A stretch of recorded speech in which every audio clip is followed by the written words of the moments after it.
What is going on, everyone? Today, let's take a look at the high-grade Char's Zaku 2.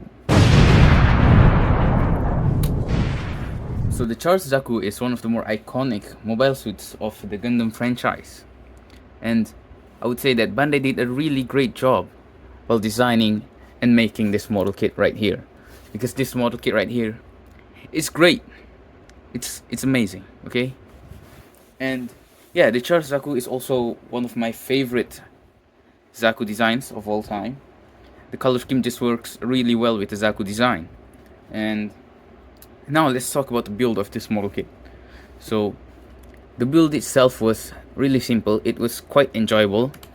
And one great thing about this kit is that it does not require any polycaps whatsoever. And the color accuracy on this kit is also great. Everything is nicely color separated. Even these small parts on the backpack is also color separated. The only sticker required on the model kit itself is here on the eyes. Wait, yes, it's the pink on the camera. Before assembling this kit, I thought that the articulation on this kit would be mid. However, after building it, I found out that this thing right here, this thing can pose. And let me show you its articulation. So first off, let's start from the head. So this is the head looking all the way up, okay, and this is the head looking all the way down. And man, that is impressive. And what enables this is that the neck also moves down when you're tilting the head down. The head could also spin all the way around, okay. And if you want to move the eyes, you can grab a toothpick or something and move this little thing under the head. Right there. I don't know if you can see it. Oh my.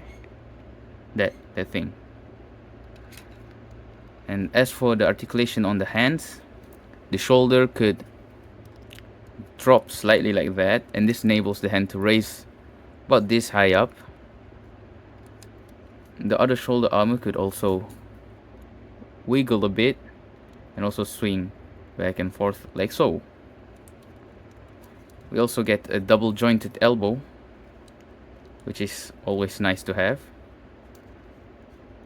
And another thing that I really like is we get a double swivel at the arm. First is here at the bicep, and the second one being at the elbow. Wait, yes, right there. We also get another articulation here at the forearm. It isn't that impressive, but we do have it.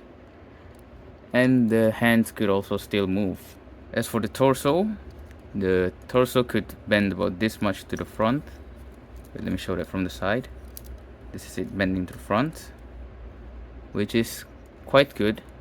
And this is it bending to the back, which isn't bad either. And here's the side to side. Now let's move on to the legs. So this is the legs going all the way up, which is amazing. And this is the legs going all the way back. And this Zaku could also pull off the splits. We also get a double jointed knee. And these pipes on the side of the legs also moves when you're bending the knees, which is nice. Now let's move on to the ankles. So this is the leg moving all the way to the front, which is not that impressive. And this is it going all the way to the back, which is also kind of limited. And this is it going all the way to the side, also all the way to the other side. The articulation of the high-grade Char Zaku 2 really did surprise me. I did not expect this kid to be able to pose that well. Yes, it might be limited at the ankles, but that's about it. Now you might be asking, what accessory do we get with the high-grade Char Zaku 2? And I will tell you that we get quite a bit. And the first thing that I would like to talk about is the skirt on the Zaku. So with this Zaku, we get two types of skirt. The first one is the normal skirt, the normal plastic skirt here that you would attach on the Zaku. And the second one we get is this silicone one that I am using now on the Zaku. Wait, let me take it off. Okay, it's this one right here. So one issue that I have with this traditional plastic skirt is that sometimes it would fall off when you would pose it. However, when you use this skirt, there is some attachment points that you would not get with this silicone skirt. Moving on to the next accessory, and we have the heat hawk. So the heat hawk itself comes in one piece and one color. This part right here should be in yellow if I'm not mistaken, so if you do have the painting skills, you might want to paint that up. And we do not get a sticker for that, but I do not really mind it that much. When it's not in use, you can just attach the heat hawk to this part right here, so you can store it on the side of the mobile suit like that,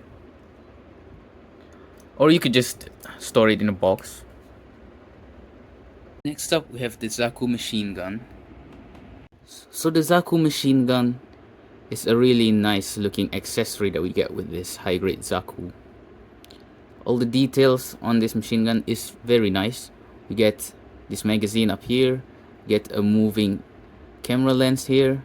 We also get a moving handle right here that can swing like that. So the next is the Zaku bazooka. The Zaku bazooka comes in one color, and we do have some moving parts. The first one being this lens right here. It could move around like that. The handle could also move like this, and the main handle could also wiggle from front to the back. And when it's not in use, you could just take the Zaku and pop this part out, and you could hang the bazooka like that.